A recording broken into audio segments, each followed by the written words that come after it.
You ever just think about how insanely cool certain kinds of optics tech really are? Like, genuinely. Like, think about it. You could be standing in pitch black darkness, eyes wide open, seeing nothing. And then you pick up an optic designed to pick up heat signatures, and suddenly it's like having superpowers. Whatever has a heat signature, it just pops right out in front of you. Gear that enhances visibility in the dark using ambient lighting is awesome. Don't get me wrong. I use it. I love it. But even that gear still needs some kind of ambient light to function at its best. Heat signature optics though? Nah. Those just straight up detect body heat. No moonlight, no starlight, just heat. That's wild to me. But here's the thing with these heat detection optics. They cost stupid money. Like, sell your kidney on Craigslist money, especially for people who only hunt occasionally or casually. Dropping $5 grand or even 10 grand just isn't realistic. Until recently, the affordable heat signature optics out there, let's just say they were affordable for a reason. Stuff for sale, bad cheaply made stuff for sale. But lately, there's one little optic that kind of caught my attention, and it's from a company called DNT. I actually had a chance to sit down and talk with the owner and a couple of their employees. And they put the Hydra HS225 in my hands and said, look, take it out, try it, and if you genuinely like it, after you've used it, we'd love to sponsor a video with you just giving your honest thoughts. And honestly, I had already liked some of the previous optics that I did a video on. So I figured, hell, why not? If I liked it, great, I'd talk about it. If I didn't, you'd never hear about it. You're hearing about it now. Now, I'm not some gear-obsessed optic nerd. I have friends who will break down sensor specs and talk about pixel pitch for an hour straight. And I'm just sitting there nodding like, yeah, cool story, bro. Honestly, that's just not me. I'm the guy who wants tech that just works. Like, give me something intuitive enough that I can glance at the manual once and then never again. Technology should make my life easier, not force me to earn a PhD in menu settings. So when I first picked up this Hydra, I thought, all right, let's see if this thing's gonna annoy me or surprise me. And you know what? It surprised me. Surprise, mother. When I first got it, I thought it'd be way more complicated, but honestly, it took me about 10 minutes of fiddling around to figure it out. Would I love a nice little D-pad somewhere on this optic to help me navigate through the menus? Yes. But even without it, you can just click around a bit and pretty soon you get the hang of it. Trust me, I'm not the most patient guy when it comes to learning new gear. One thing I really appreciated though was the zeroing process. There's a feature on this thing called freeze frame, where you can literally zero your optic with just one shot. You shoot, see where the bullet hits, freeze the image, line your reticle up to the impact of the shot, and you're good to go. That's it. All right, so what I'm about to show you is the one-shot zero. So I'm gonna do it on still just because it's a little bit easier because I can see the shots on target, because if you look here at this target, you can probably see where I have hit this shot right there, all right? So I'm gonna use it as my point of reference.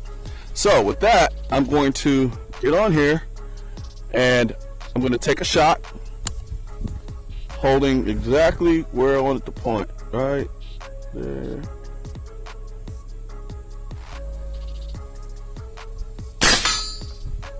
All right, so as you can see, I have hit the target. Well, still the target, but you can see it's low. It's by low, little left, right below it. I don't know if you can see that. I can see it. So now what I'm going to do is I'm going to go into the menu system. Let's go into this menu system. All right, now I'm going to come down to reticle 0, then on reticle 0, and now what I'm going to do is go down to freeze. So what I'm going to do is I'm going to hold on target where I was originally aiming. All right, so what this does essentially is it kind of takes a picture of your target, your reticle, and where you were holding. Now, I don't have the most stable platform right now, but I just want to give you a rough idea of how this works. So, as you can see here, now that I have that on freeze, I'm going to come down to my x-axis. I'm going to hit the x-axis here. And so what I want to do is it's a little to the left. So I'm going to go over to the left. Here you go. Let's go to the right, dummy. All right. Booyah. There we go. And now, see, I can do this now without worrying about having to keep my rifle stable, largely because, like I said, it just takes a picture of it. All right, so at this point, I got that zeroed in. Let's go down to the y-axis. The y-axis. Now let's go down. And I'll bring that reticle down to my shot. Here. All right. That's where my shot is. All right, now what I'm going to do is I'm going to go up. Oh, no, sorry. Lock that in. All right, we're good to go. Let's go down to save. Save. Boom. So now what it's done is it's adjusted the reticle in the optic. And remember, this is all electronic, so it has the ability to just adjust the optic. Sorry, lost my position here. All right. So now at this point, I should be dead on. So I'm going to back out of this.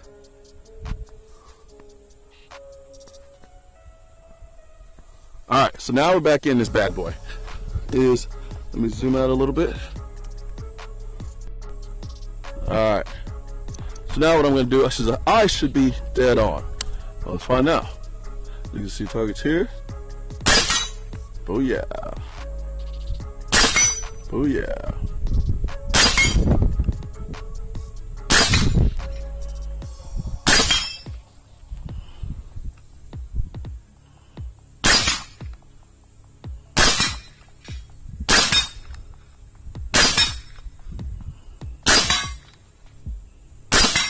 All day. All day. All day. So that's the one shot zero. One shot done. Like, for somebody that has spent literally boxes of ammo to get certain things sighted in, that to me, I would almost buy that on just on that alone. Just on that alone. Another cool aspect is the built-in internal video recording. You can record exactly what you're seeing through the optic, sound included, and then easily download it using the USB-C port on the side for sharing or just reviewing shots later. To me, that is a huge plus because some of the kind of recording devices out there for your optic can get a little goofy. Now granted, you're kind of relegated to just this optic, but nonetheless, the fact that I can be on a hunt and record that hunt with this optic, I mean, come on. Now look, I genuinely do like this thing, but there are definitely a few things that could be better. First, running this optic as a clip-on can be a little finicky. To get it just right, you've got to nail the exact height and mount combinations. It's doable, yeah, but not exactly a quick slap it on and go type of solution. But honestly, that seems like that might be true for any clip-on device, not just this one specifically. Also, I wish there was a way to charge the batteries without taking them out of the optic. Right now, you have to remove the battery here, pop it out, and then put it in an external charger, then let it juice up, then put it back. Now granted, DNT gives you 2 batteries, so you can charge one while using the other, which helps, but still, if there was a way to plug directly into the optic to charge the battery, that'd be way more convenient as far as I'm concerned. Now, for the battery life itself though, for my use, it was solid. Wasn't groundbreaking, didn't like make me go, oh my God, I can run this thing for weeks. I got plenty of runtime out of a single charge, enough to cover an entire hunt without worry. Just something to keep in mind if you're planning an extended hunt or multiple day trips, you'll want to keep that second battery in that charger handy. I'm not the kind of hunter who's out every weekend. I hunt occasionally. So it doesn't make sense for me to drop huge money on optics. But at less than $1,000, something like the Hydra suddenly makes sense. I mean, it's not exactly pocket change, but compared to $5,000 to $15,000 optics out there, it's way more realistic. And I don't feel like I'm sacrificing much either. Is it the clearest, highest resolution optic of this type ever made? Obviously not. But it's good enough, actually more than good enough, to identify targets clearly at 100 to 200, even up to 300 yards. For a casual hunter like me, that's plenty. Hell, it's probably more than I actually realistically need on most hunts that I've been on. Another thing I actually appreciated was how small this thing is. Imagine a standard LVPO optic, then shrink it by about 25%. That's the Hydra. It's compact enough to toss in your hunting bag or even comfortably hold as a handheld monocular for scanning the area. Mounted directly on your rifle, cool. Use it as a handheld scanner, easy. Or even run it as a clip-on if you don't mind a little setup time. It's versatile without much of the hassle that may be typically involved. The image quality isn't going to compete with some $10,000 military grade optic. It's just not. But at realistic hunting distances, say out to about 300 yards, you'll easily spot and identify whatever you're hunting. You're not gonna zoom in and see detailed anatomy from like 400 yards away of like their nervous system and ligaments and shit like that. Nah, that's not what's gonna happen here. But honestly, why do you need that? Why? But at typical hunting distances, it clearly shows what's out there, what's moving around and what you're aiming at. At the end of the day, spending around $1,000 still isn't nothing. But if you've ever wanted to try an optic that enhances visibility at night without feeling like you're burning cash, something like the Hydra HS225 makes perfect sense. You get legit capability without going broke. It's easy to use, it's convenient enough, and honestly, it makes hunting in the dark way cooler and a lot easier. So yeah, I dig this, I do.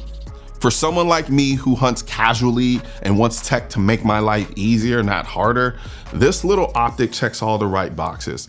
Honestly, once you've used gear that lets you clearly see heat signatures at night, regular optics almost start to feel kind of underwhelming.